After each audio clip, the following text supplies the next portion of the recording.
酥脆 Q 弹的腐皮虾卷，入香无比的四季豆肥肠，香甜弹口的五味软丝，放山鸡鲜甜的肉汁搭配葱油，姜丝煎卷一口咬下，海味在口中炸开，咸香的芦笋金沙虾，酸甜的左宗棠鸡，带着浓橙汁香气的橙汁排骨，咕溜的麻油炒川鸡，香醇浓厚的奶黄包，带你开箱天地一家中餐厅吃到饱。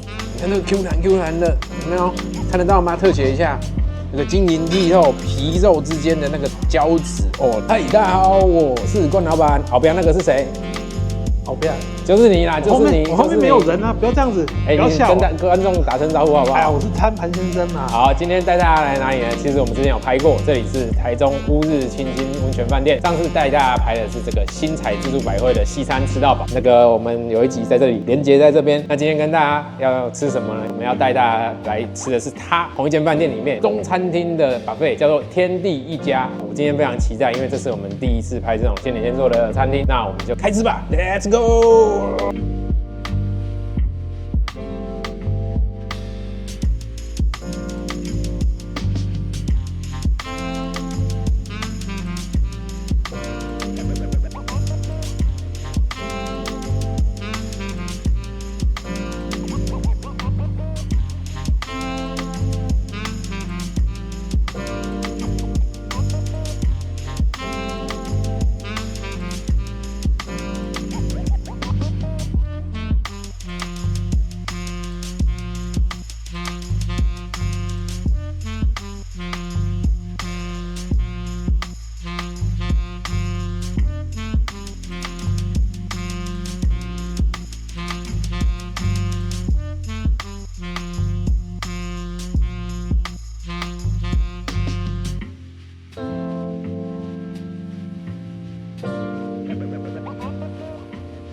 来看一下哦，我们这边是扫码点餐的。我刚刚点了一下，大概有30几道菜。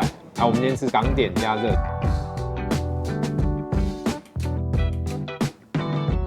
第一轮呢，点了一个麻辣汤泡鱼、芦笋金沙虾、姜丝蒸小卷、左宗棠鸡球、绍兴醉虾、四季豆肥肠、鲜虾腐皮卷。我最期待这个，还有猪葱烧饼。那这一道我本来也想点，但仔细一看，它是最高价位才有，所以我们吃不到。那我们没有点炒饭，所以我们另外点了公仔面。他们家的公仔面听说有倍数用 XO 酱可以炒，其实我自己是蛮期待他们家的公仔面。我可以只吃上面的料吗？面你们吃？可以加钱就可以。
主菜上桌前，麻辣鸭血先垫垫胃。哦，这个鸭血非常的 Q 弹哦。我在那边闻的那个味道，真的是有很强的花椒味。这个冻豆腐已经吸满了汤汁。冻豆腐，我个人是觉得下去应该很刺激啊。这是火锅料鱼豆腐。那为什么板娘那一碗有豆皮，你怎么没有帮我装？豆皮比较容易吸汤汁，我怕你会辣嘛。刚刚的冻豆腐是怎么回事？冻豆腐吸的是梦想啊。哦，豆皮吸的是金钱。鱼豆腐来试试看，火锅料。最后玉米又辣又甜，一定很棒。管老板，你吃玉米的方向好像跟别人不太一样哎。不然大家怎么吃？有人喜欢横着吃，是不是？对啊，我喜欢直着吃。直着吃吗？当然，玉米会怎么吃？因为这件事情是没有共识的吗？对，真的是蛮辣的。觉得这个麻辣鸭血，我就觉得表现中规中矩啦。它的鸭血很多汁，不过它的那个咸度大概只有卤到这个表层的部分，里头的部分呢就没有那么多卤汁的香气。想必它没有卤很久，但是它的口感很棒。对，那其他的火锅料玉米有甜，不过就是表现普通。你们觉得如何？我自己觉得它鸭血那个口感很好，那我觉得它卤到表层刚好，因为它是整个卤进去，吃下来应该会太辣。像我自己是大概小辣而已，再下去我不行。这个醉虾怎么这么少2只？怎么回事 ？OK， 这边餐厅有一个很贴心的服务，像是虎皮卷啊、葱饼啊、醉虾，它可以用数量来决定你要几个，你要10只就写10，你要10块就写10。那这个部分就可以依照你们大家喜欢吃的分量来去做单点，我觉得这蛮贴心的。前几天看到人家1秒剥虾，真的觉得他太神了。他是用手剥哦。之前我们去那个，你也跟我说你要用那一招1秒剥虾，他是别招，剥的哩哩浪浪。对，我是没有办法学那么厉害的招数了。他就是手一转，然后就整个虾壳就下来。然后他说秘诀是什么？虾要新鲜。听起来跟剥虾技巧没有关系，你知道吗？这是店员讲的啊。小鬼。这个醉虾感觉起来，这个虾也是很新鲜啊，用手就会感觉到它虾肉的脆弹。虾是这样吃的吗？不然怎么吃？你教我。不是夹起来放在汤匙，然后再弄到嘴里吗？你要这么搞刚吗？对不对？你看这样画面多优雅，对不对？是不是？有没有吃起来特别美味的感觉？有没有？有没有？下次你喂我吃。有没有？好，可以加钱。你剥虾工具人，我喂你吃，没问题。你剥虾，我喂你，可以，好。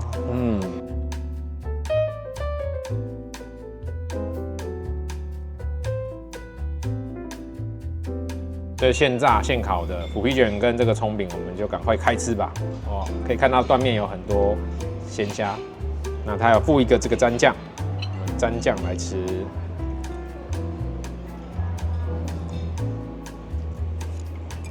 我们可以感觉到这个鲜虾虎皮卷呢，它的这个虾肉跟鱼浆非常的厚实，吃进去整个都是满满的甜味，虾味很丰富，我觉得蛮喜欢的。但我觉得比较可惜的是，它腐皮的存在感比较低。对我来讲，我很喜欢吃豆皮类的，那这道菜就没有那么强调这个豆皮。我咬到2只虾子，虾子真的很爽。对，可是我觉得它那个口感有出来，不管是外皮的酥啊，还是里面的肉的 Q 弹，都很棒，我很喜欢。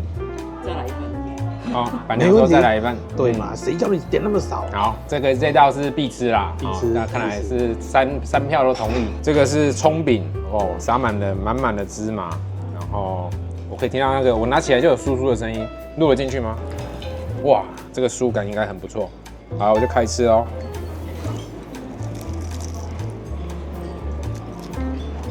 这个芝麻葱饼，我觉得它的外皮非常的酥脆。我刚刚一进口，甚至一拿起来，我就感觉到那个酥感。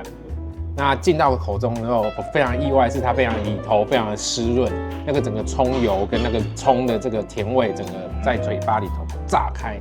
我自己个人也蛮喜欢的。如果它是在街边卖的小吃，我会去买，真的是蛮好吃的。好吃，真的做得很棒。但是没有肉，我就觉得，今天就这一个就好了。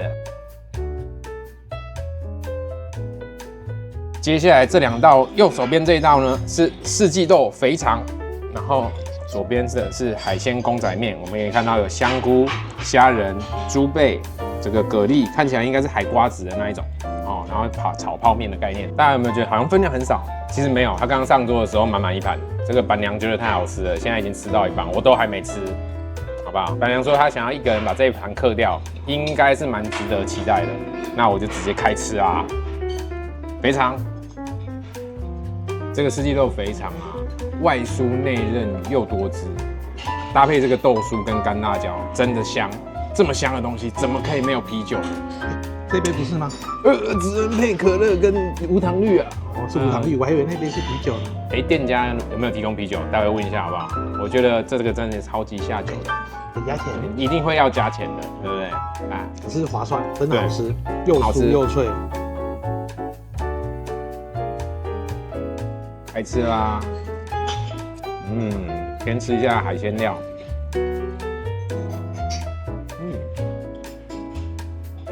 够新鲜。再来就是它的 XO 酱炒这个泡面啊。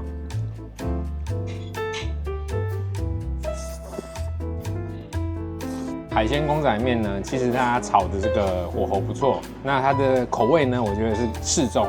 虽然它的 XO 酱应该我们想象是那种重口味，有点偏辣，都有一点海鲜的香气，还有辣椒的这个辣度，但是没有很重。再加上这些新鲜的海鲜，我觉得是蛮好吃的。但我觉得比较可惜的就是这个面的分量有点大，那个海鲜的比重有点小。如果可以再多给个2倍3倍，应该更好啊。都说是公仔面的，当然是面比较多啊。对啊，如果要吃虾仁，来看一下金沙虾球，全部都是虾，好不好？不要吃面，然后还要求海鲜。刚刚那是谁讲的？就是冠老板。好，小弟等下被赶出去。好。再来是它的清蒸小卷吧，这个大小大概是这个我大拇指的大小。这个清蒸的做法，清葱，然后我们淋上香油，用油稍微爆香一下，然后开吃。你就不用把它头身分离一下。我喜欢这样吃。斯巴拉西。这个清蒸煎卷呢，也是一口就可以吞下去的大小。蛮特别的是，它的里头的水分很充足之外，咬下去有点微爆浆感，然后它的那个肉身薄薄脆脆的，我觉得那口感很特别，而且我觉得它吃起来软 Q，很棒。对我个人觉得，如果没有吃过这大小的这种花枝类的，可以点来吃吃看。那这个呢，我自己也是会想要再多点几只来吃。这个一次点10只，我记得他们菜单好像是600多块，真的快要回本。对啊，这个也是待会必点。这个金沙虾的大小呢，大概一颗有50块硬币的大小，再搭配芦笋然后这个咸淡的这个金沙，开吃啊！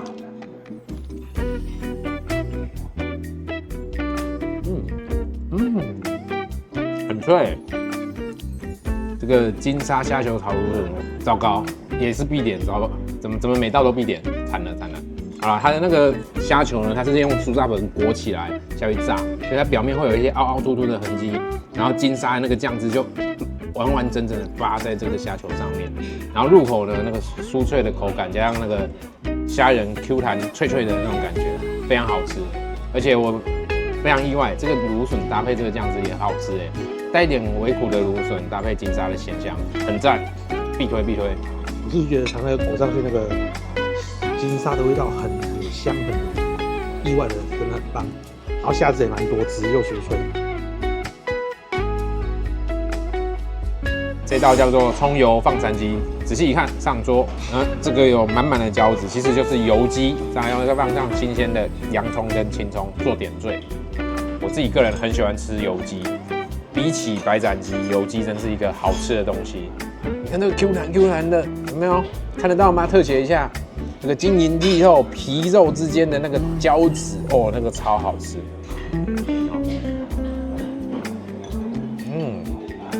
比起白斩鸡，我个人更推荐油鸡的这种做法。它就是把那个鸡油跟这个葱油的这个胶质呢，然后再把它灌到这个皮肉之间，所以会多了一个像是果冻状的口感。像我自己喜欢吃肉冻的人，这个非常的推荐。然后它比较特别的是，它还有搭配一些生洋葱，所以虽然它是有很多葱油在里头，但是你配着洋葱吃的话，就会比较清爽。我自己个人也很喜欢，推荐给大家。冠老板，怎样你说你不喜欢白斩鸡，那油鸡跟白斩鸡到底差在哪里？名字啊，那海南鸡呢？海南鸡看起来差不多啊。海南鸡比较接近白斩鸡，它有点比较偏舒肥的做法，就低温去把白斩鸡把它煮熟，所以它通常骨头里头都红红的。但台湾其实有一些白斩鸡的做法也很像海南鸡，可能都很细致的差异。还是观众可以帮我补充一下知识点，在下面留言。左宗棠鸡球，谁可以告诉我左宗棠是谁？清朝的一个人哦，所以说是以它为下去命名的一道菜吗？对，这个跟东坡肉有异曲同工之妙嘛。苏东坡做的这个控把叫做东坡肉，那左宗棠鸡球，大家帮我科普一下，为什么叫左宗棠鸡球，又是什么味道？好，我就盲吃来感受一下这个味道。我觉得左宗棠鸡球呢，就是糖醋鸡丁，你觉得呢？不，鸡丁的呢，几万年呢，是人家那么大块，应该是这个左宗棠炸鸡，类似韩式炸鸡的口感，韩式炸鸡的酱改成糖醋酱，就是左宗棠鸡球。我是觉得它做不错，它那个甜味跟那个鸡肉的鲜味都有出来，而且我们可以知道它是用鸡腿肉的部位去炸的，好吃，好吃，真好吃，而且带皮炸，对，你还吃它皮酥酥的口感，我觉得很棒。麻辣水煮鱼，这个鱼还附了一只汤匙给你，代表他建议你喝汤。哦，好，我们先试一下汤头如何。一口闷，一口闷。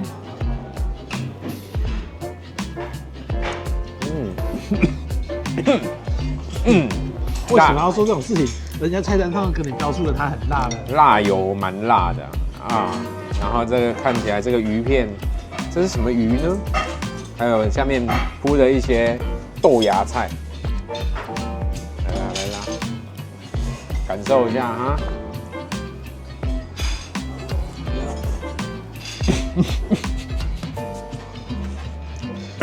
我看得出来，真的很辣呢。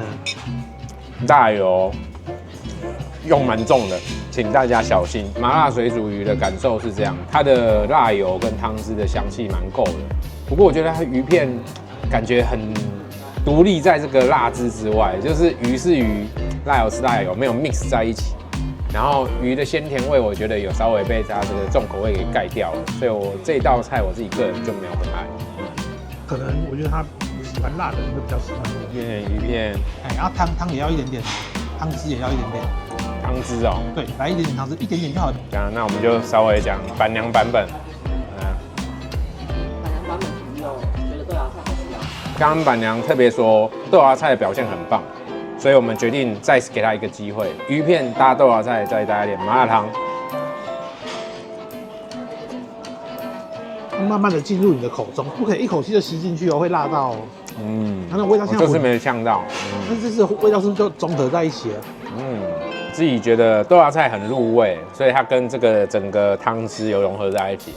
那蔬菜本来就是比较容易吸汤汁，但我真的觉得鱼片它还是独立在这道菜之外，即便一起吃了，它还是非常有个性的在旁边。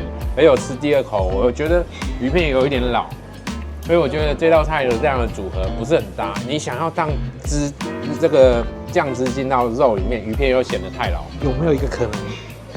你满桌的佳肴，你太晚轮到它的呢？理论上酱汁应该会更进去，因为我们就怕它味道太重，所以说我们先吃了左宗棠鸡球，才吃它，导致它多泡了一下，有点可惜。各位观众，如果不相信我们，你可以自己试试看，不要被辣到就好了。你的药膳羊腩来啦！哇，药膳羊腩，我们上个礼拜才去吃羊肉卤而已，对不对？上次吃红烧口味，这次有药膳味的羊肉卤，感觉不错。这红炒枸杞加姜丝，来了，开吃。等一下，我检查一下它有没有带皮的羊肉。上次没吃到的，这次有。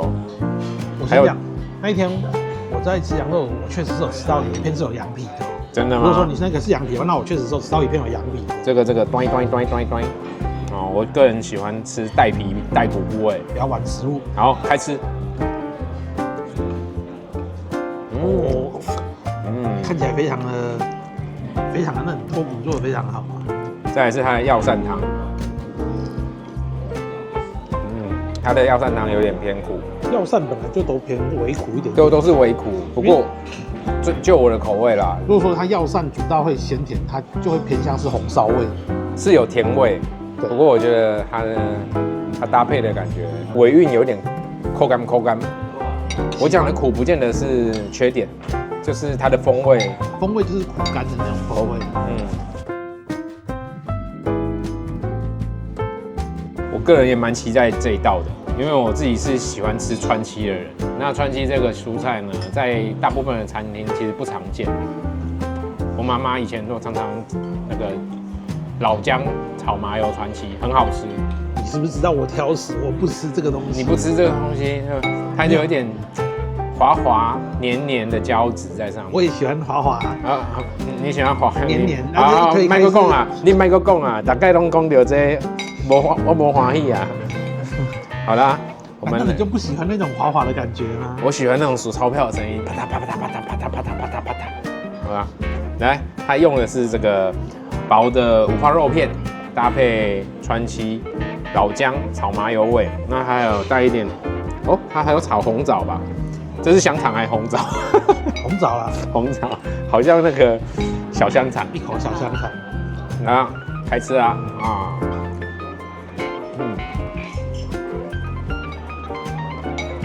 还有红喜菇，这道菜呢，其实我妈妈很喜欢煮，她超爱吃川鸡的，我也是被她影响。这道菜我觉得是属于那种大人们的味道，口感，然后又有一点药膳，然后搭配这个五花肉的这个脆脆的口感，我自己个人非常爱。但这个真的很看人吃啊，喜欢尝试的可以点来看看，特别是川鸡那个滑滑黏黏的口感，这不是每个人都能够接受的。再来要吃的是茄汁炖牛腩，一样用砂锅上桌哈，所以它锅边是有一点温度的，大家要小心啊。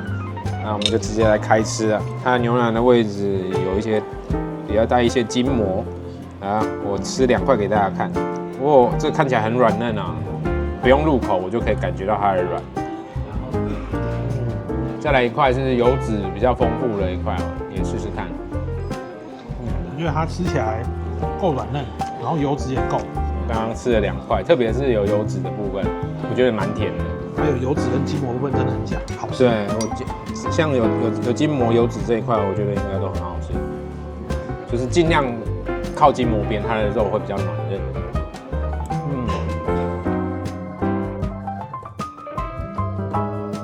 再来的凉菜是麻辣牛肚啊，牛肚切片，我感受一下它的辣度如何。我用它的麻辣酱，其实都在下面哦。然后一次多片一点，搭配一点青葱，一口焖。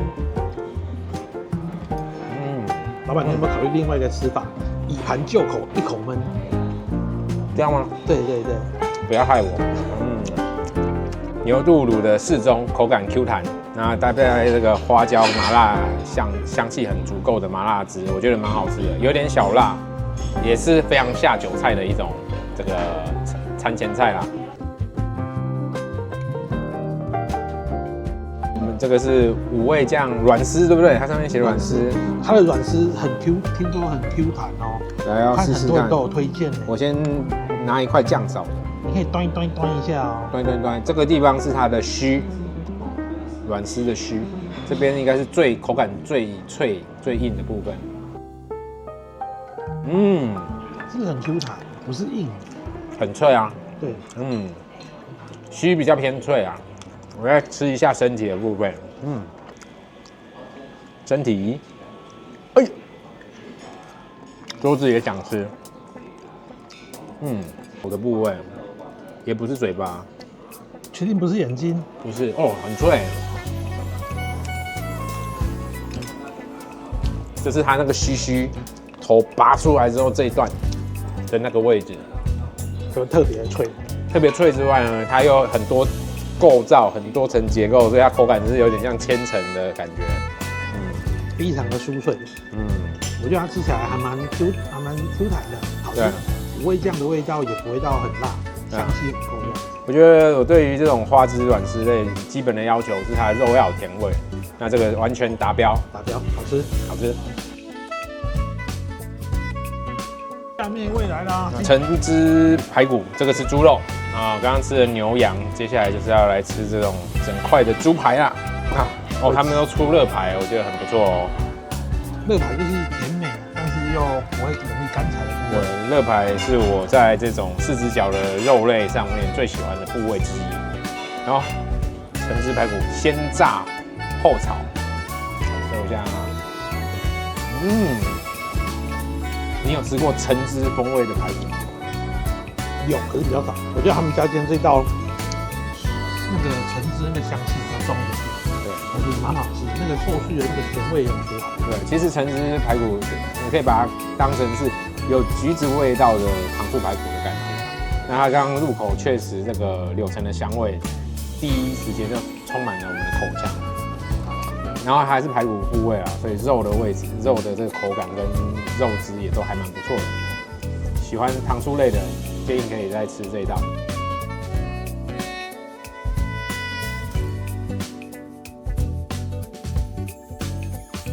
它这边有2个甜汤可以选择哦，左手边的是冰的珍珠薏仁汤，搭配可能是椰奶或者是牛奶，不确定。然后右边呢是紫米红豆汤，它是热的。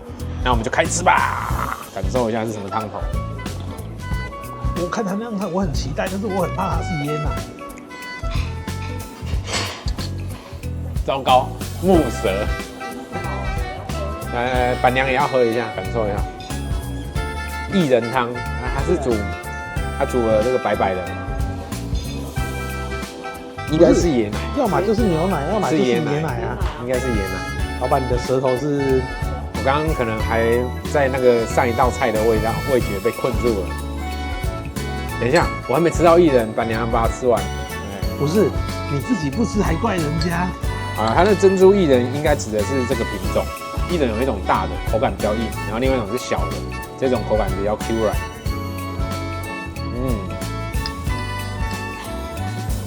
我个人很喜欢这种薏仁的口感 ，Q Q 的。薏米，刚板娘补充了一下，这种薏仁可以叫做薏米，是吧？啊，这边可能是菜名要好听，叫珍珠薏仁。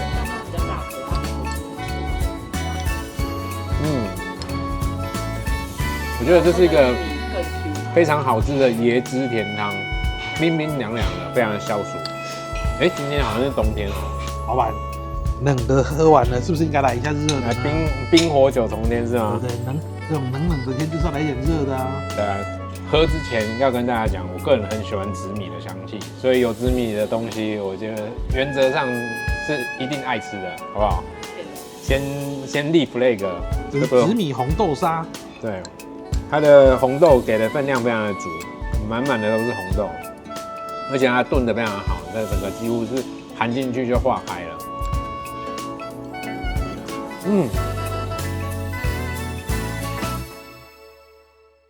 节瓜跟杏鲍菇，我们可以看得出来，它跟那个四季豆肥肠是一样的做法，就是有点这个豆酥加上干辣椒下去拌炒。哇，这个节瓜也是有用一点刀工哦，切波浪状的。那我们就来开吃。来一块杏鲍菇，杏鲍菇跟节瓜切的大小差不多。我觉得他们家用的料都很用料十足啊，很多汁。这道菜我自己个人很喜欢，它切的这个大小也是差不多这个10元硬币直径的体积这么大块哦。然后这个大小的做法稍微过油下去炒这个拌料之后呢，我认为那个蔬菜的那个原味原汁都保留在它里头，汁水蛮丰富的，甜味也不会被这个豆酥给盖过去，我觉得达到一个蛮平衡的状态，好吃。以蔬菜来讲非常好吃。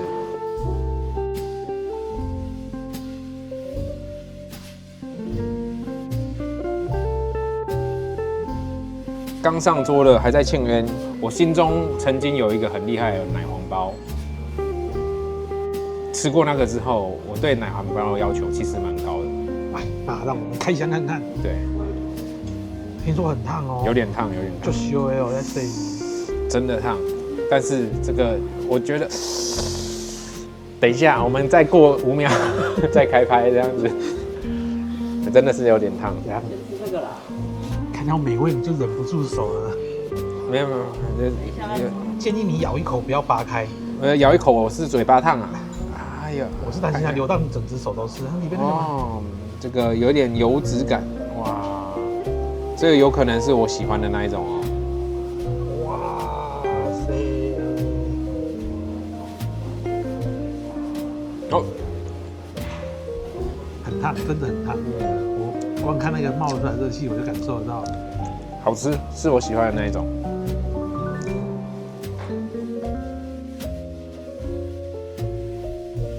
这道菜奶油生抽虾，蔡先生，什么是生抽？来考考你。生抽酱油。哎呦，你居然知道！好，生抽是这个香港是讲酱油的名称，而且是纯酿酱油的概念。如果你有加什么焦糖色素啊那一种东西，他们就叫老抽。对，生抽就是酱油加奶油，所以其实就是酱油奶油虾啦。然后它搭配的是好厚的香菇哦。香菇呢？你是不是又不吃香菇了？我吃虾，等下那个菇你吃虾，我吃，好不谢好？谢哦。好，虾的心得交给你啦，好不好？好。我刚刚看了很久，你到底夹的是菇还是夹虾？吃香菇啊，夹最厚的那一个香菇，它香菇肉很厚实，应该很多汁吧？它有先炸过，香菇我帮你都吃掉了，不要说对你不好。帮大家确认一下，这虾应该是不用剥，因为它是炸过的，一口吞，应该是可以连壳吃，没问题。没问题，很酥。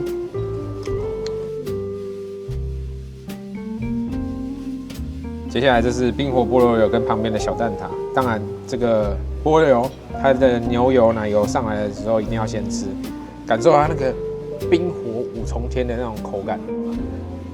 哇，这个牛油超厚的哦，这个大概有0.73公分厚。不是0.87公分吗？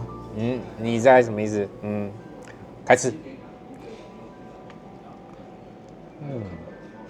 我们吃完港点中餐，它提供的居然是哈根达斯的冰淇淋，而且刚刚去挖之后，哇，非常惊讶，这个挖过的软度里头它是最软，根本不怕你挖，就手下去它就整个咕溜一整球就起来了。好，那我们今天要示范的是冰菠萝油，在冰火菠萝油上再加上一球。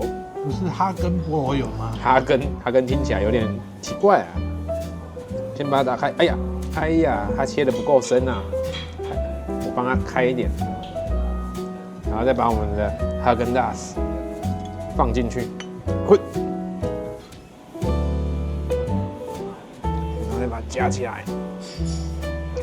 这也太爽了吧！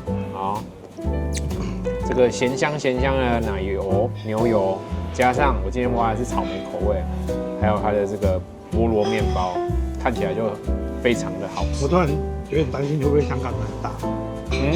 你说香港人，我觉得这个吃法是邪魔歪道吗？对，有没有香港人？下面留言一下，我这样吃你们会想打我啊？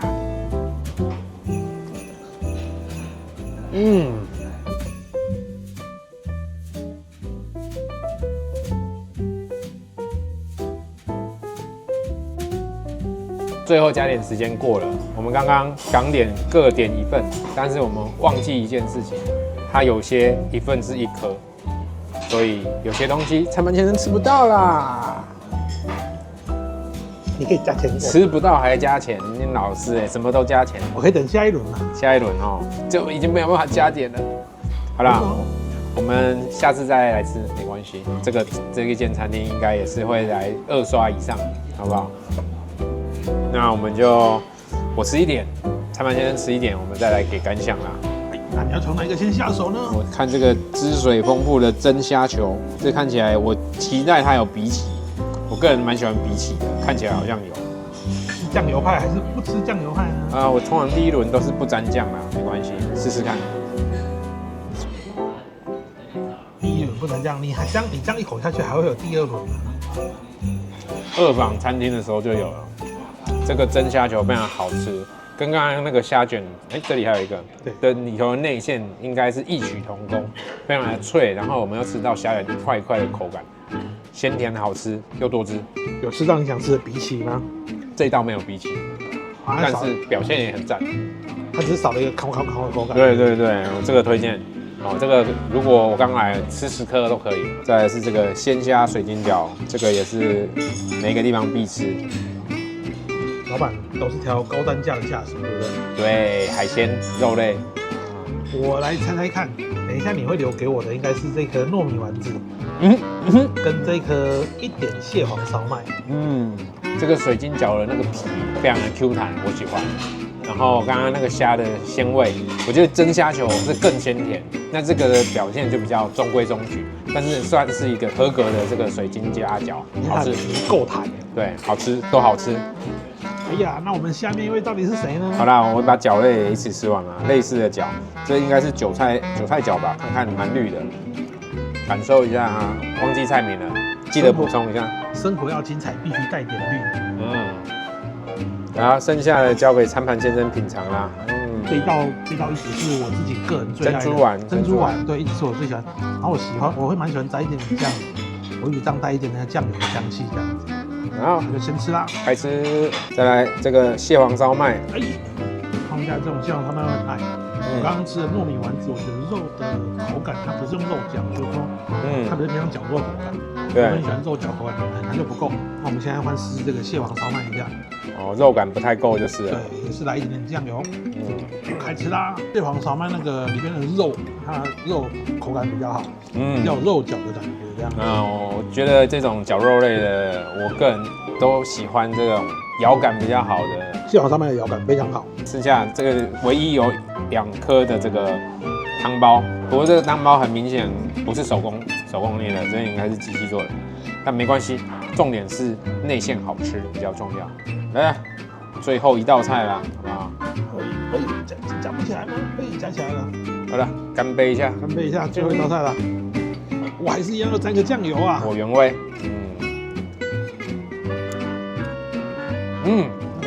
很多汁，放了一下，那个汁水还在。我觉得蛋挞这个品相呢，很容易，我都是用肯德基蛋挞为标准啊。如果比它好，我就说好；如果比它差，我就说好，开吃。你不能拿一个不务正业，把不务正业的东西发展很强的店拿来做比较啊。好啦，我的答案是好，我还是比较喜欢吃肯德基的。肯德基没办法，人家不务正业太久了。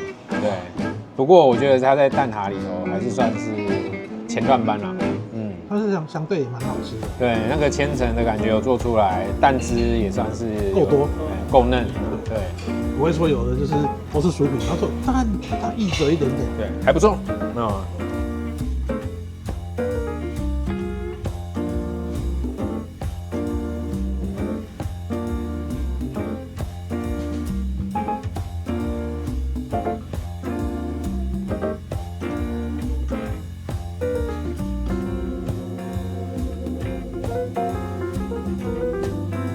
不是甜甜的吗？不过它的甜点很贵哈，虽然样式不多，但是有几个蛮有趣的东西，我想说试试看，顺便问一下观众这些是什么东西，好不好？第一个最常见的这个台式马卡龙，俗称牛粒，你以前好像不是这么说的哦。下面因为它叫做冰心绿豆糕啊，绿豆糕我吃过，冰心里头会加什么？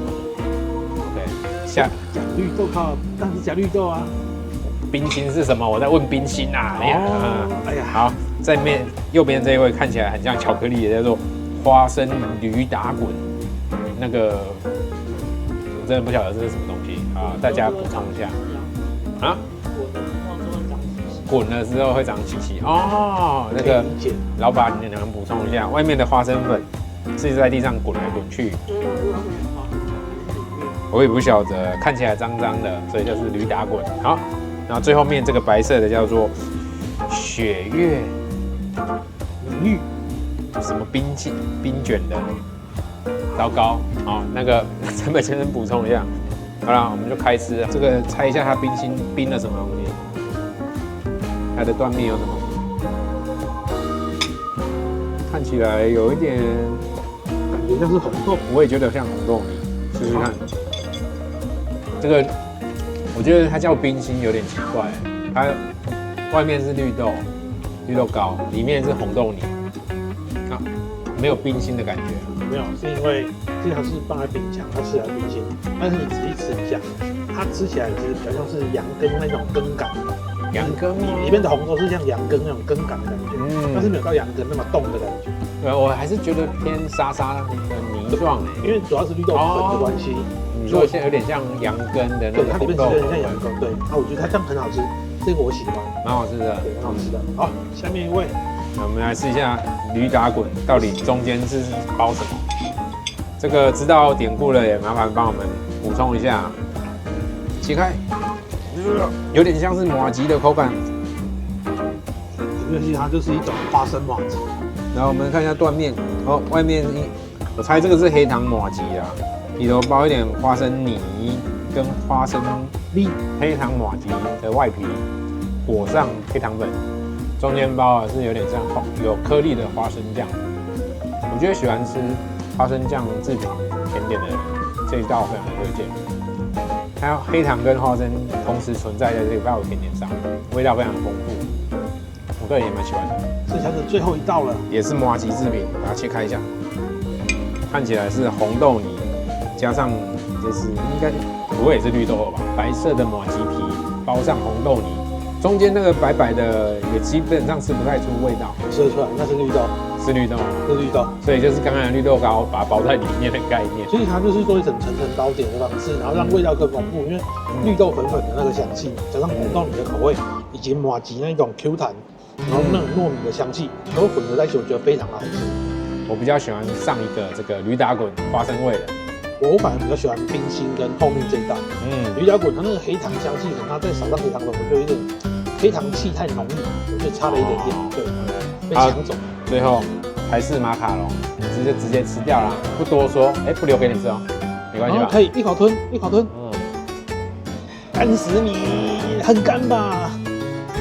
不会，里面的奶油算是蛮丰富，外面微干，但是咬一咬，里面的奶油出来之后刚刚好。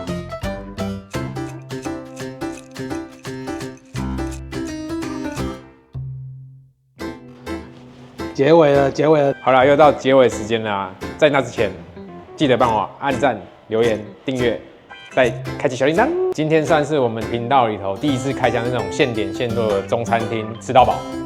我自己个人觉得这样子形式的吃到饱，我个人觉得非常喜欢，因为每道菜都是现做好，端到你桌上，直接开吃，小腾腾，小腾腾，上好加一起做就是顶豆店，随加一起做。今天可以直接在手机上点到的菜大概30几道，加上这个我们的甜品柜，还有填那个饮料吧，大概40几道菜。那我帮大家挑选几道必点的，好不好？